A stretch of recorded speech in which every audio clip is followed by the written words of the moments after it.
আলহামদুলিল্লাহ, আল্লাহর অশেষ মেহেরবানিতে আপনারা জানেন যে বিগত সংসদ নির্বাচনে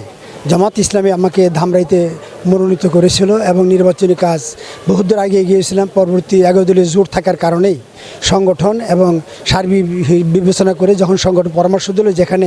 জোটের পক্ষ থেকে এখানে নির্বাচন করবে, এই জন্য আমরা শাপলাকলির পক্ষে রায় দিয়ে আমি প্রত্যাখ্যান করেছিলাম।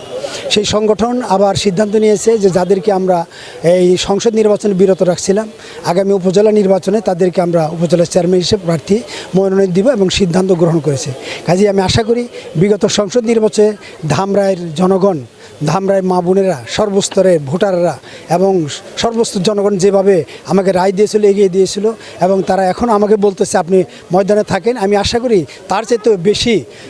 সাপোর্ট নিয়ে, সমর্থন নিয়ে ইনশাআল্লাহ উপজেলা নির্বাচনে আমি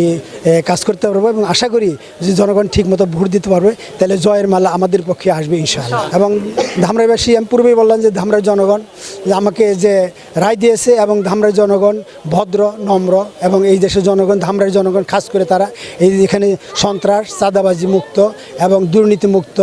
এবং সর্বগ্রাসী সমস্ত অত্যাচার মুক্ত একটা ধামরাই দেখতে চাই। আর আমরাও বদ্ধপরিকর সেরকম ধামরাই উপহার দেওয়ার জন্যই আমরা জনগণের রায় নিয়ে আমরা এগিয়ে যেতে চাই। ধামরাই শান্ত এলাকা, আমরা ইনশাআল্লাহ এই শান্ত এলাকাকে আরও সুন্দর করতে পারবো যদি জনগণের ভোট দেয় এবং আল্লাহর মেহেরবানিতে যদি ক্ষমতায় যে কাজ করতে পারি, আশা করি সুন্দর ধামরাই আমরা উপহার দিতে পারবো ইনশাআল্লাহ।